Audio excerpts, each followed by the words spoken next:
All right, everyone. I'm going to go through what I think is probably the free to play early player access Shadow King requirements, and we're going to talk a little bit about why I think this is so important. Shadow King is probably one of the latest four legendaries being entered into the game, with Old Man Logan being the first, but he's the first of the new stats. When we say new stats, we mean post Ares rework, post Ares release. You're going to hear me talk a lot about that in my videos. So realistically, Shadow King is somebody you're going to have to get. Now, Battle World, whether or not this character is a Battle World team, will remain to be seen, or if they're going to sell us a new Battle World team, it's very possible. So let's get into it right away. First things first, I'm going to show you the minimum unlock recommended Scourges here.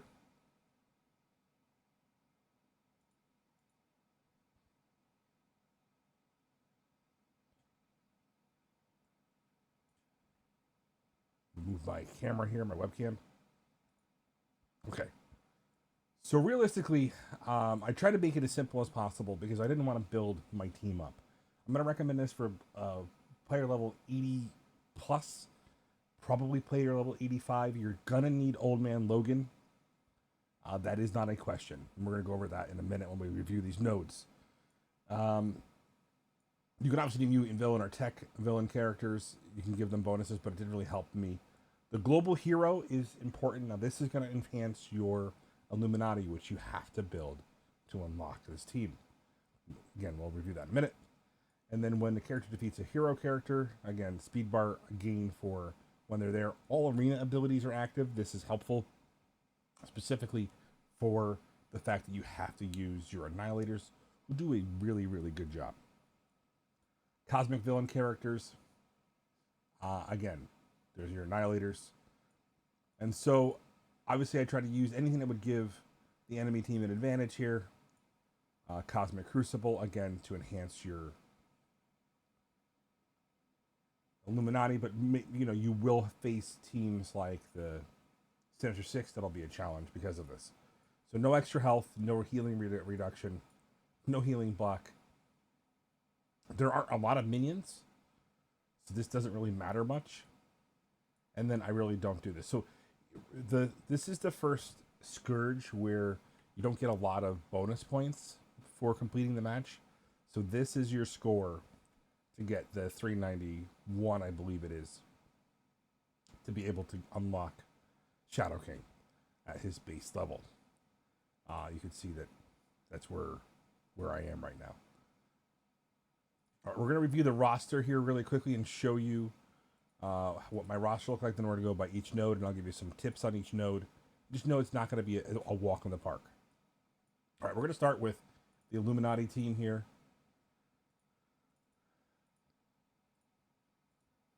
All right, so the important part about the Illuminati team is I brought them to blue ISO. I probably brought them a little bit too high. You should probably not put ISO blue 5 on them. Blue 5 is still a restricted resource as a new player or a returning player.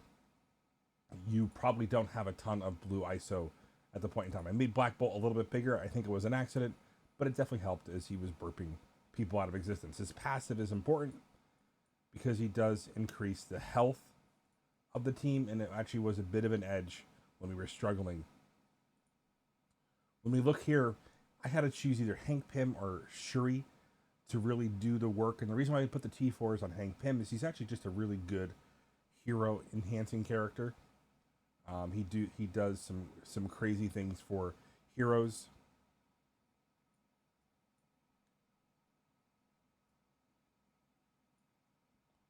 So he has kind of those texts. We talk about the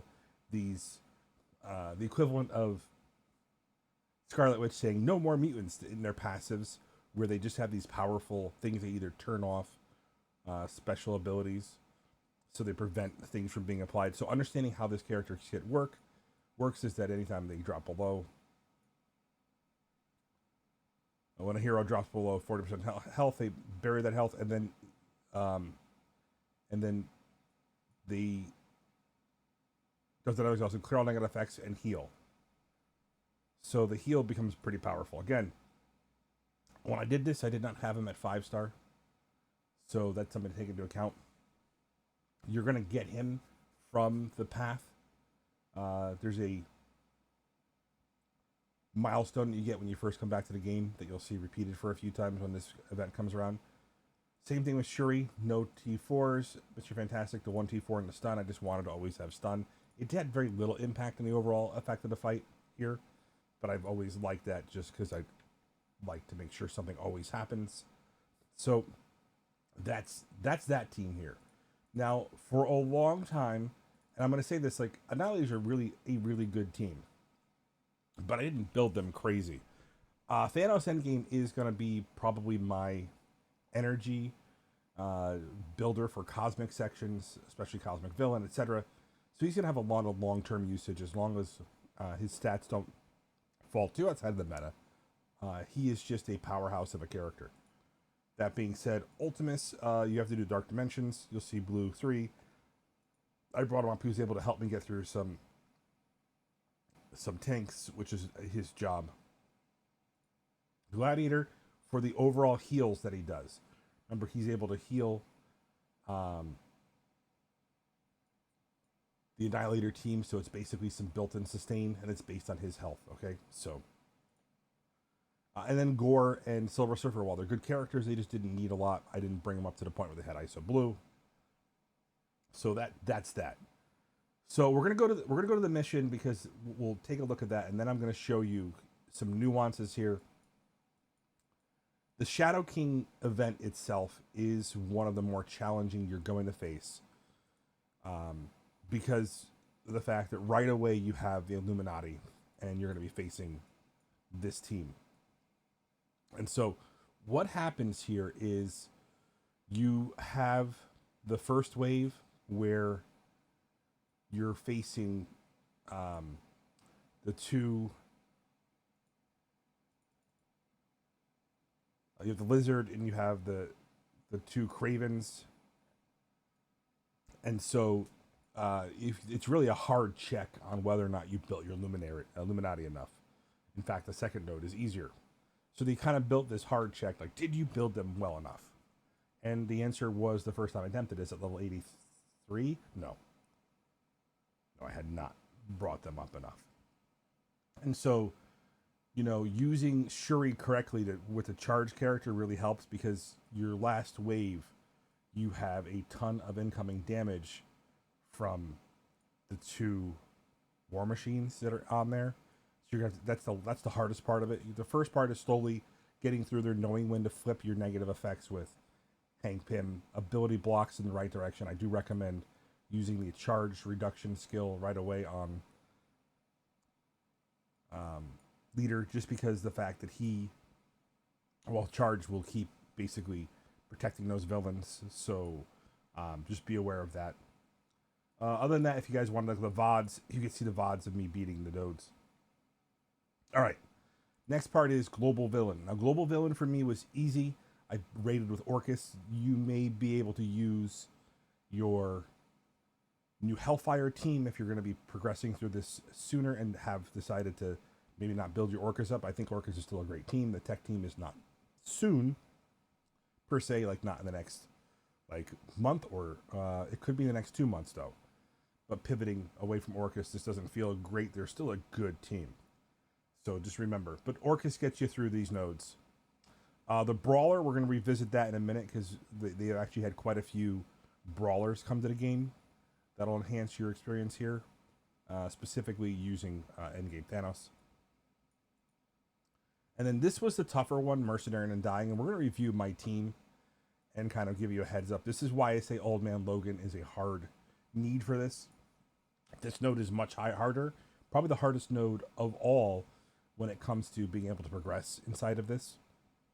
So we're going to review this. This Mercenary tag is actually good now because there's quite a few mercenaries that have been, the two mercenaries that have been either leveled up or stat balanced here or brought to the game, where they're a lot better inside of this mode. All right, so last thing, Global Villain. Again, the Orcus does fine here and controls them better than anything else. Same Brawler, and then Mercenary again. And then the last node is really just understanding that you we'll have to reset this. You want to make sure that if your Illuminati's built like mine, you will not have to go and double tap it. But as long as you just have Odin at the end, you can go in and follow up with your Cabal and win. But I was able to beat it with just my Illuminati at the level that I had. That's, again, for the base unlock. All right, let's go back and review the team here. So for your Brawlers,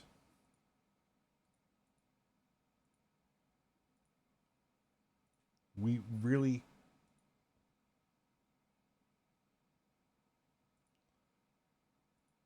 have quite a few characters. Just make sure I understand what I have.